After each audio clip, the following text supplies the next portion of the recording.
Le collège d'enseignement général de Fara, situé dans la province des Balais, était autrefois confronté à une demande croissante d'élèves sans pouvoir y répondre efficacement.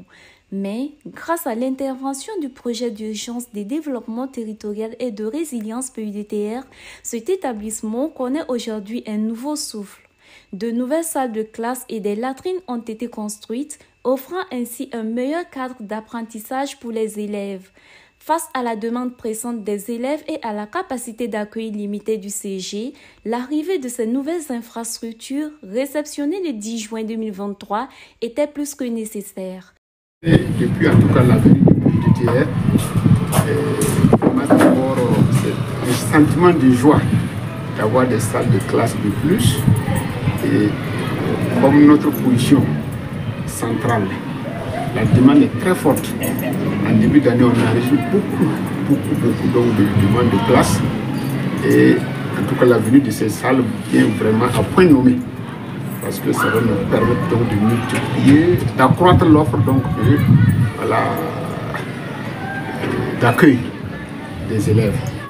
Pour les élèves que nous avons rencontrés en avril 2024, ces nouvelles salles de classe représentent bien plus qu'un simple ajout d'espace. Elles améliorent véritablement les conditions d'apprentissage.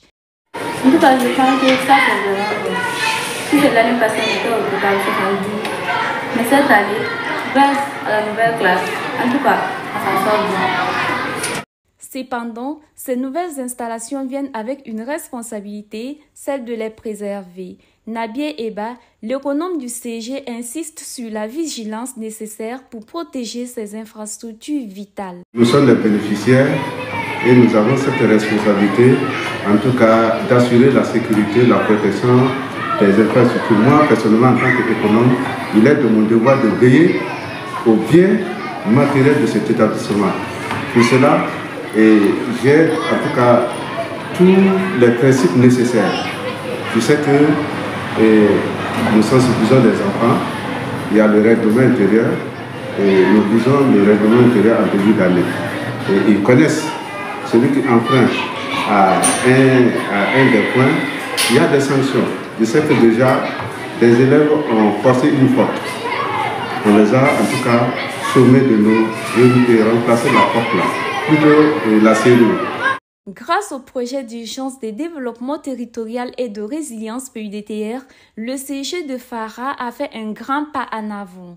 Mais pour assurer la pérennité de ces acquis, les défis de la sécurité et de l'entretien doivent être relevés. Avec le soutien continu des autorités et des partenaires, de nouvelles infrastructures telles qu'une clôture, une bibliothèque ou une salle informatique pourraient encore améliorer la qualité de l'éducation à Fara.